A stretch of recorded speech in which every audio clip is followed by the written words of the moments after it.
E aí, cabeça pensante, mente fervilhante, aqui professor Hernandes, e hoje nós vamos falar sobre ele que está com uma novidade no processo de avaliação seriada da Universidade Estadual de Maringá. Nós estamos falando sobre o comentário, aquele que você sempre quis demonstrar o seu discurso de ódio lá no Facebook, lá no Instagram, lá no Twitter, lá no cu, ou melhor não falar isso. Então...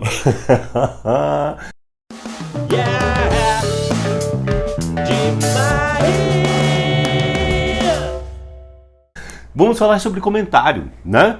Comentário é uma modalidade textual super tendência, mas é verdade, é uma forma textual muito importante dentro dos dias de hoje porque ele demonstra uma comunicação via internet que é uma ferramenta que necessariamente diz respeito à maneira como nós vivemos hoje socialmente. Socialmente, seja nas mídias, seja socialmente no nosso cotidiano, porque a gente tem uma interferência muito grande entre a internet, que teoricamente seria algo fictício, e entre a realidade. Então a gente tem, digamos assim, um diálogo e muitos estudos que estão em voga em relação a essa dinâmica entre a vida na internet, a vida social na internet e a vida social na realidade. Aquele velho duelo entre a sua foto linda no Instagram e a sua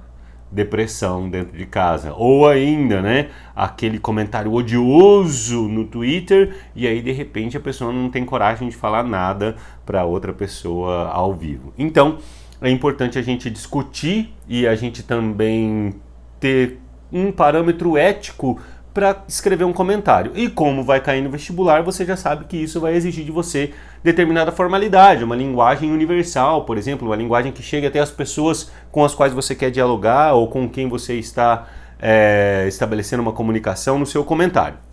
Muito bem, seres humanos, seres humanas, seres emenes, seres e minis, cabeças pensantes, mentes fervilhantes. Vamos primeiramente a dois tipos de comentário. Deixa eu dar um zoom aqui para vocês, em que nós temos aqui. Então, um comentário, esse gênero textual, ele pode ser um comentário crítico ou pode ser um comentário analítico. Conhecendo a UEM, Universidade Estadual de Maringá, né, o vestibular da UEM, o processo seletivo que eles fazem, provavelmente a gente vai ter um comentário crítico, tá? Por quê? Porque o comentário crítico, e aí vai a galera da etapa 3 aqui, da etapa 2 também é importante prestar atenção nisso, o comentário crítico ele se assemelha um pouco à resposta argumentativa, mas o comentário crítico ele não diz respeito a uma pergunta, ele não é resposta a uma pergunta, mas é uma análise e um posicionamento, no caso do comentário crítico, em relação a algo que foi publicado, a algo que foi lido. E aqui você tem, ó, né, o comentário crítico ele apresenta uma ideia sobre o tema e argumenta em relação à ideia apresentada. Então vai apresentar e argumentar. Analítico, ele vai explicar e interpretar o texto. Exige um posicionamento menos explícito, ou seja, você vai fazer meio que uma síntese do texto caso seja analítico. Como a gente não tem tempo de ficar falando extensivamente sobre os dois, nós vamos focar no comentário crítico, certo? O que vai determinar, professor, se vai ser crítico ou analítico? Meu Deus, agora eu estou mais em dúvida ainda. Calma. Primeira coisa, o que vai determinar? É o comando de produção. E o comando de produção, como vocês podem ver aqui, vai ser o nosso primeiro ponto a ser lido. Tem uma coisa aqui para falar para vocês. No final do vídeo, eu vou sugerir para vocês um contexto e comando de produção que eu mesmo escrevi. Olha só que fantástico! É lógico que fui eu quem escrevi, então não vai ter o mesmo padrão da UEM, mas eu procurei seguir algumas diretrizes do que eles fazem, tá bom? Então no final do vídeo tem uma proposta de redação para você. Olha só que fantástico, que legal, que bacana, divertido, alegre, contente e sorridente. Vamos lá então. Então a gente tem texto de apoio, leia e grife atentamente o contexto e o comando de produção. Então antes de ler o texto de apoio, o que você vai fazer? Você vai olhar quais são os pontos que ele está pedindo. Por exemplo, qual que é a máscara que você tem que vestir? O que é a máscara? Tem máscara na prova? Não. O que eu quero dizer é, qual que é o papel que você vai cumprir no seu texto. Então vamos lá, você é um estudante do ensino médio e acabou de tirar o seu título de eleitor. Esse vai ser o nosso exemplo, por aí. Então você vai acabar, mas eu não tirei título de eleitor, e agora? Mas você vai fazer de conta que você tirou. É isso que é a máscara. Você vai escrever como se você tivesse tirado. E como é que eu vou mostrar isso? No seu texto, de alguma maneira, em algum ponto do seu texto, na apresentação, normalmente na introdução já, você já coloca ali, né? Olha, recentemente tirei o meu título de eleitor e estou preocupado com o futuro do país. Olha só, então quer dizer, você é um cidadão crítico, atento às dinâmicas sociais e você acabou de tirar o seu título de eleitor. Você mostrou isso no seu texto. E isso é muito importante, isso tem que estar explícito no seu texto, não pode deduzir. Parece que ele tirou. O cara que vai corrigir, ele vai usar como critério que você siga o contexto e comando de produção. Comando de produção é aquilo que você tem que obedecer. Eu já falei isso mais de uma vez e vou sempre repetir, porque é a parte mais importante que a gente tem numa redação quando a gente está falando da UEM principalmente. Então é no comando de produção que você vai encontrar com mais clareza o tema da redação. Vai estar lá grifadinho. Normalmente eles colocam em negrito ou em itálico, se não me falha a memória, em itálico. O que é o tema da redação? Você já grifa, certo? Outra coisa que você pode fazer é você estabelecer um diálogo com o texto. Você vai anotando as ideias que você tem. Fala assim, olha, tira título de eleitor. Pode escrever mesmo que já esteja no comando de produção. Muito bem, seguindo. Motivação anterior. Então, seu texto deve ser motivado pelo texto de apoio. Afinal, o seu comentário será referente ao texto de apoio. Então, você não pode deixar de tratar sobre o texto. Provavelmente seu comentário vai estar relacionado a alguma postagem. Se essa postagem não for diretamente do texto de apoio, como vai estar no comando de produção, o comando de produção vai dar uma outra ideia de postagem, que eu acho pouco provável. Muito bem. Atenção à leitura. Aqui eu estou dando algumas dicas de como você vai escrever o seu comentário, tá? Primeira coisa, redação em primeiro plano. Não deixe de fazer primeiramente a redação. Passa limpo depois. A gente sempre fala isso e vai continuar repetindo. Atenção à leitura. Separe os conteúdos centrais abordados nos parágrafos. Estabeleça uma relação entre parágrafos e o título do texto. E estabeleça uma relação entre os parágrafos de desenvolvimento. Então, quer dizer, quando você estiver lendo o texto de apoio, é importante você sempre falar, do que é esse texto mesmo? Qual que é o título? A gente vai ler um trechinho do texto, porque não dá tempo de ler tudo, e fazer um pouquinho desse exercício que o tio está sugerindo aqui na atenção à leitura, certo? Perceba a continuidade das ideias quando a gente fala em texto de apoio, certo? Muito bem. Seguindo. Deixa eu ver se tem mais alguma coisa aqui. Então é isso mesmo. Desenvolvimento, parágrafo de introdução. Faz uma correlação, né? O que ele está desenvolvendo no segundo, terceiro, quarto parágrafo, quando você estiver lendo o texto de apoio, que está lá na introdução ou que está no título. Por que introdução, professor? Porque o parágrafo introdutório, ele apresenta a ideia. Então, ele dá uma ideia geral do que vai ser tratado no texto. Então, para eu entender profundamente o texto, é importante eu estabelecer essa relação entre as ideias que estão nos parágrafos e as ideias que estão apresentadas no texto, certo?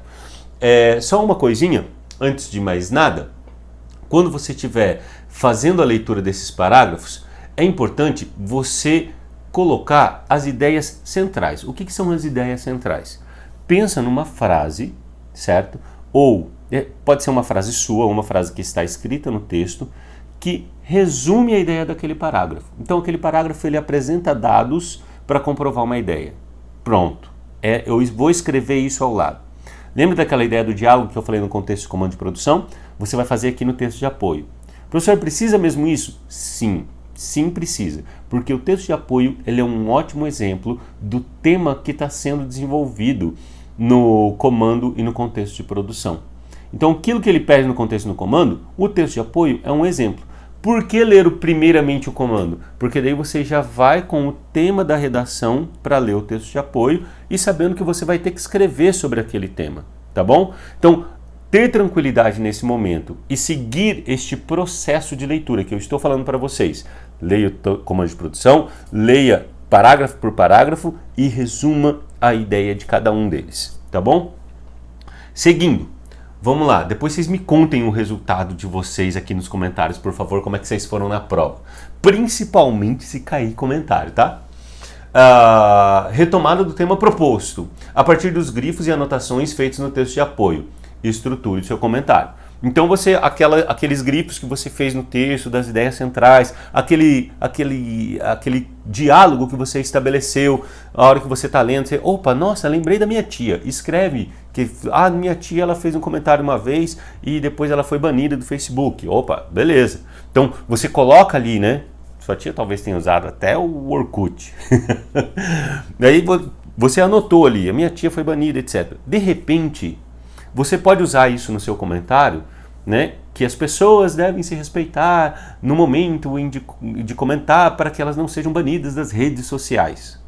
Ó, aquela ideia que você pensou lá da sua tia e não tinha isso no texto de apoio. Então, entendendo o quanto isso pode ser enriquecedor para o seu texto, quando você vai escrevendo as ideias que você tem ao longo da sua leitura, isso vai trazer novidade para o seu texto. Mas sempre, volte no tema. Fala assim, opa, aquilo que eu pensei tem a ver com o tema? Opa, tem a ver, então eu vou usar, tá bom? Seguindo então, 5. Defina qual será o posicionamento sobre o tema. Então, depois que você leu, que você grifou, que você sabe ideias que estão sobre o tema, você fala, como é que eu vou me posicionar? Como é que você define o seu posicionamento? E talvez isso seja uma das principais dúvidas que eu vejo dos estudantes. Como se define isso? Você vai definir se o tema ou a ideia é positiva, se aquilo que você está falando é negativo em relação ao tema. Não, falar sobre isso só traz coisa ruim. Ou é interessante discutir isso. Não, é desnecessário. A gente não precisa ficar falando sobre isso. O que vai ser mais importante? Mais importante do que o que você acha, certo? Qual é a justificativa que você está dando. Qual que é a justificativa que você dá quando você pensa em o tema da redação. Beleza? Por quê? O porquê é muito importante. Importante! Por ser um texto argumentativo, a sua tese será acompanhada de uma justificativa breve. Não se esqueça de aprofundar essa justificativa nos parágrafos de desenvolvimento. Então, vamos supor, a gente está falando sobre a função do presidente. O presidente ele é muito importante para a nação porque define os rumos econômicos e educacionais. Se eu falei que ele é importante por causa de definição econômica, definição educacional, eu preciso aprofundar essa justificativa que eu apresentei na introdução, certo? Então coloquei lá, eu sou um estudante que recentemente tirou o meu título de eleitor e eu vou trazer, e eu acho muito importante a figura do presidente porque ele define os rumos econômicos e educacionais. Olha a minha introdução. Apresentei quem eu sou, falei sobre o tema, que vai ser sobre a importância do presidente, e aí eu vou colocar que são essas duas coisas que são importantes. Nos meus parágrafos de desenvolvimento, esta justificativa ela deve estar associada à educação e economia. Por quê? Porque eu defini isso, certo? Você pode definir outra coisa. Aí ele é importante porque ele representa o país internacionalmente. Opa, então o seu texto vai falar sobre a representação internacional do presidente. Tá claro? Tá bem tranquilo isso? Muito bem. Então, se está tranquilo, você já curte o vídeo e já pode... Você já curte o vídeo e compartilha com os seus coleguinhas que vão fazer o pass e com aqueles também que fazem aqueles comentários mal educados, para eles poderem entender que uma discussão ela gira em torno de argumentação e não de ofensas. Ó, lacrei agora, hein? Muito bem. Seguindo, apresentar uma linha argumentativa. Argumentar e contra-argumentar. O que é contra-argumentar? É você falar assim, eu gosto de maçã porque ela é boa para digestão. Daí você fala assim, mas a maçã, aparentemente ser boa para a digestão, ela traz consequências cancerígenas. Então, quer dizer, você pegou o argumento do outro e contra-argumentou. Talvez você vai apresentar alguma coisa em relação ao texto, certo? Se o texto disse lá que a maçã é digestiva e você fala que não, a maçã é cancerígena, você está contra-argumentando sobre a importância da maçã. É lógico que eu estou inventando tudo aqui, só para você entender que contra-argumento é eu pegar o que o outro disse e reverter a lógica ou propor um outro ponto de vista sobre aquilo, tá bom? Precisa ter contra-argumento, professor? Não. mas isso é uma forma de você criar justificativa para a sua tese, que é aquilo que você apresentou no tema, no parágrafo inicial. Está quase acabando, vamos até o 11º só. Apresentar uma linha argumentativa, argumentar e contra-argumentar. Uma coisa que é importante, tenha conexão com o tema. Eu vou deixar isso aqui no grupo do Telegram. Tem o link na descrição aqui do vídeo, aqui no YouTube, para quem estiver assistindo no YouTube. Então, fica tranquilo, não precisa ficar copiando, ou ai meu Deus, estou conseguindo enxergar. Eu vou deixar aqui na descrição, vai estar em PDF, tá? É como você, no grupo do Telegram, não se esqueça. É como você tenta convencer seus pais que você precisa ir à balada. Quando você faz isso, daí você usa todos os argumentos possíveis e imagináveis, você nem imaginava que você era tão bom de argumentação assim, né?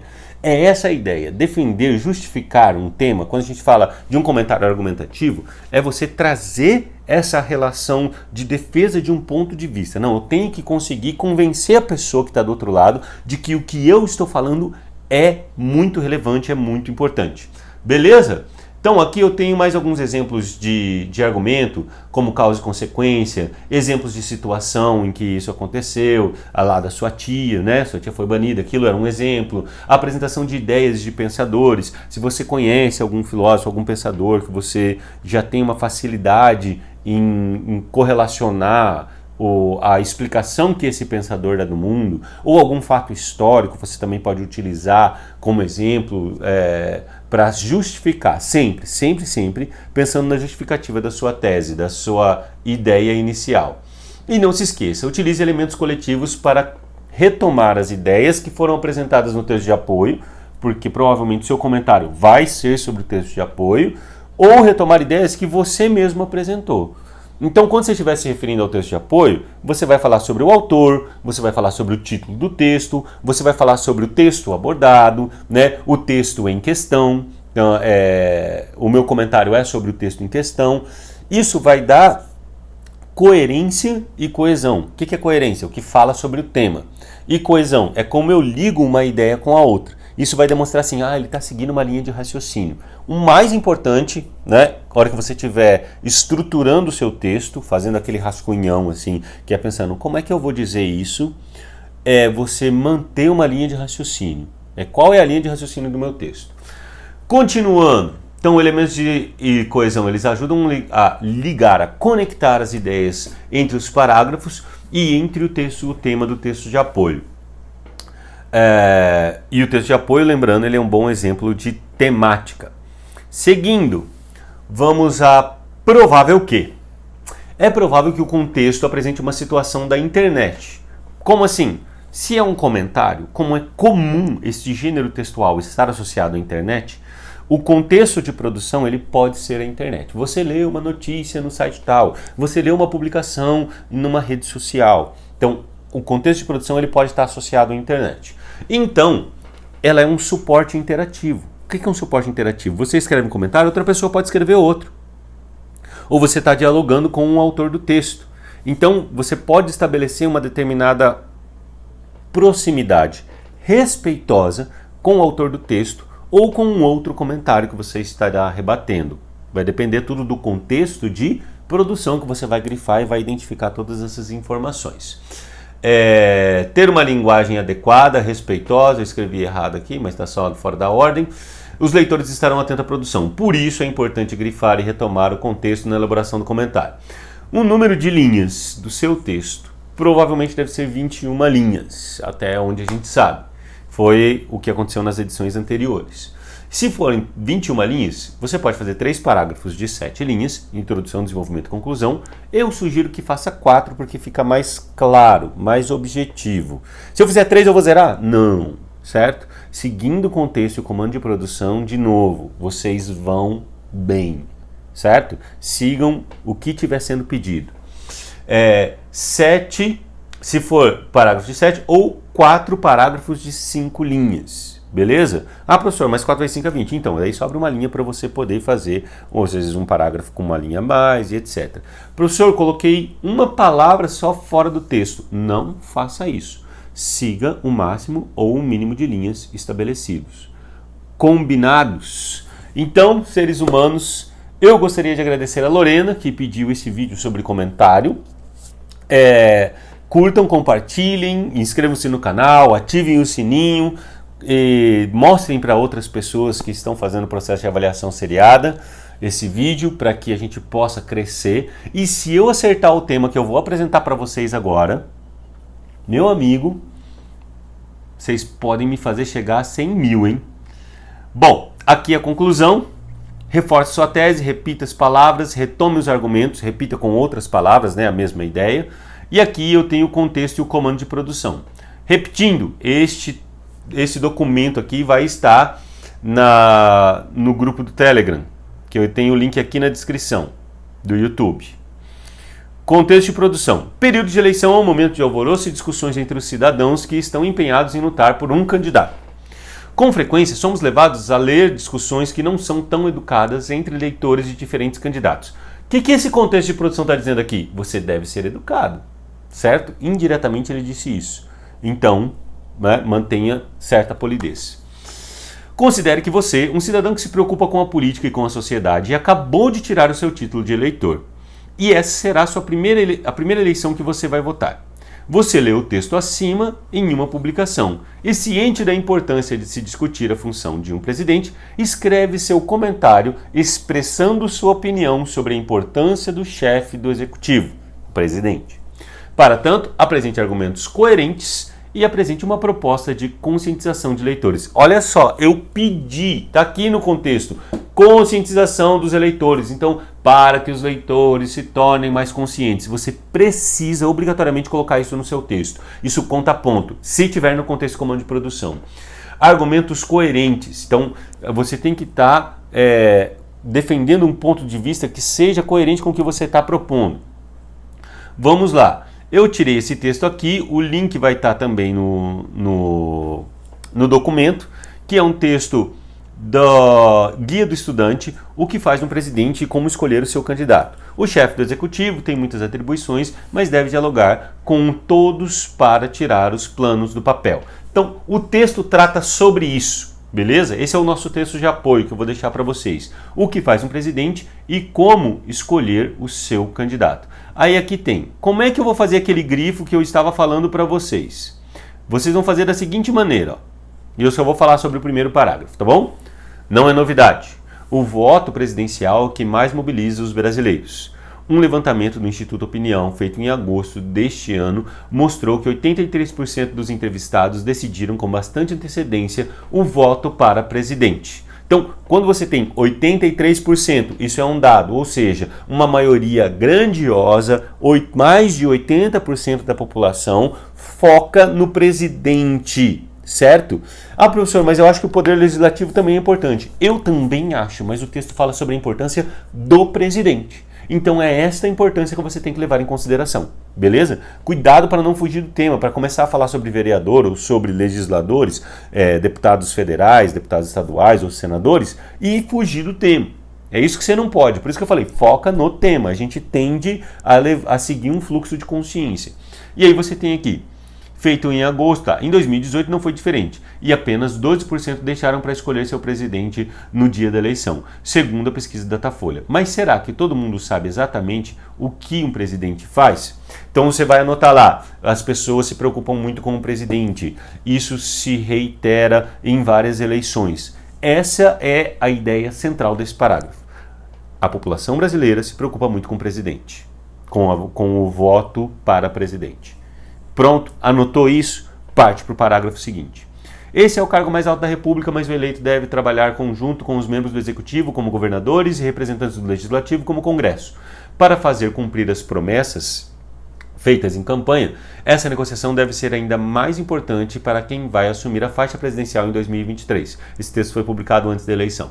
O próximo presidente, independente de quem for, vai ter muitas concessões para conseguir governar um país tão polarizado. Diz Ana Júlia Bernardi, professora da FESPS, Escola de Sociologia Política. Então, quer dizer, nós já sabemos que ele precisa ter uma negociação não só com as pessoas de Brasília, como também com os governadores do estado. Essa é a ideia central do parágrafo. E escrevi isso. O presidente precisa negociar com vereador, com deputados federais, com senadores e com governadores. Seres humanos, está entendido aquilo que a gente falou até agora? Eu espero que vocês escrevam uma redação excelente e que esse vídeo tenha ajudado para que vocês possam desenvolver as ideias de uma forma magistral. Olha só que bonito isso. Então, curta, compartilhe, deixe seu like, pode escrever a sua redação aqui no comentário, certo? Que eu vou dar uma olhada em algumas redações e de repente eu faço um react, como eu vou fazer da resposta argumentativa, que vai ser o nosso próximo vídeo para as etapas 2 e 3. Um forte abraço para vocês, até mais e tchau! Yeah!